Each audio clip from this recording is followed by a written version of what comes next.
Peace, YouTube. It's your boy One Day. And for those of you who already know me, you probably know me for one of a few things.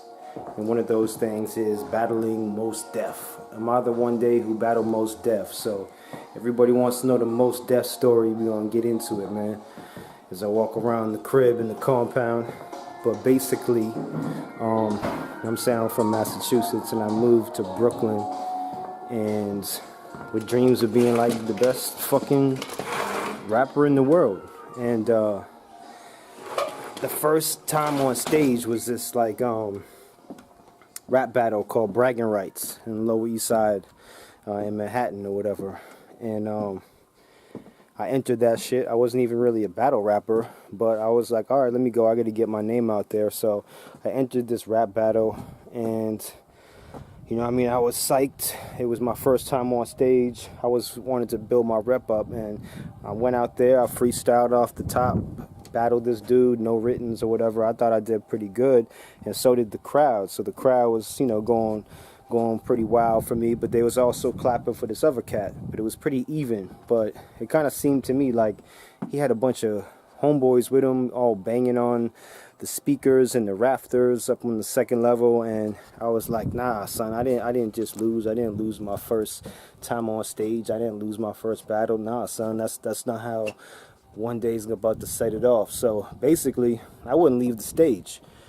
Now, for you younger cats, I don't necessarily recommend that in this day and age, but that's me, and I was going for mines, and I'm like, nah, son, I didn't lose. So I just refused to leave the stage. So the crowd's going crazy. Oh shit, you know what I'm saying? And they was like, all right, fuck it.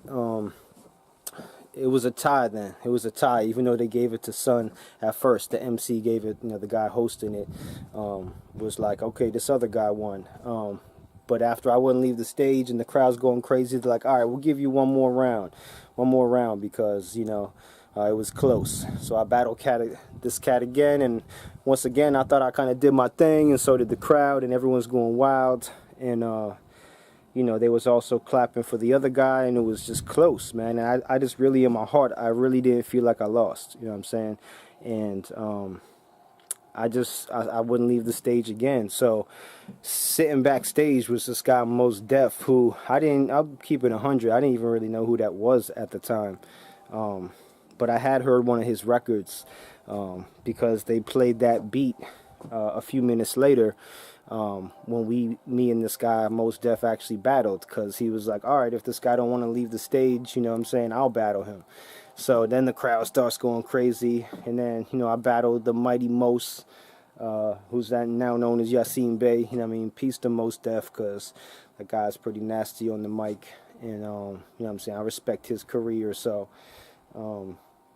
he went on to do a lot more shit than I did with the music, at least up to now. So I battled Mos, and Mos kind of got at me. You know what I mean? He was saying, yeah, from one day to Sunday, I'm from Monday to Sunday, but you only one day. And I was like, oh shit, son just roasted me right there off the top. So I had to give him respect, but I got written up in the Source magazine.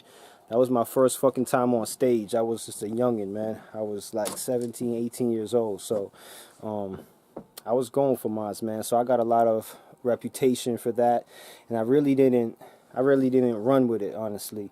I just figured people was gonna come looking for me. All my friends called me up like, yo, I see you in the Source, son. Yo, you about to be on, kid. So I just sat back and did a few things, few singles, but I didn't really hustle that the way I should have. But long story short, I was the one in the Source magazine, and I think the people who won the rap battle, I don't even know if they got written up, but there was crazy nice MCs in that battle.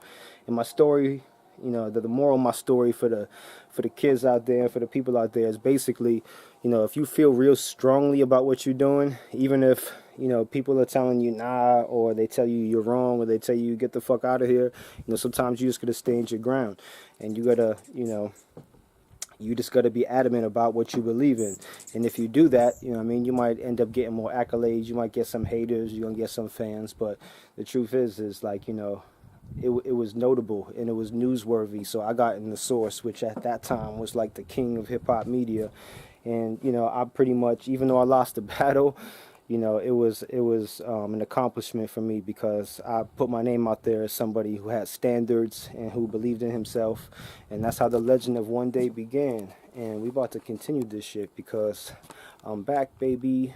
Until next time, it's your man One Day, Brooklyn rapper, entrepreneur, hemp farmer, ganja farmer, and a lot more. One.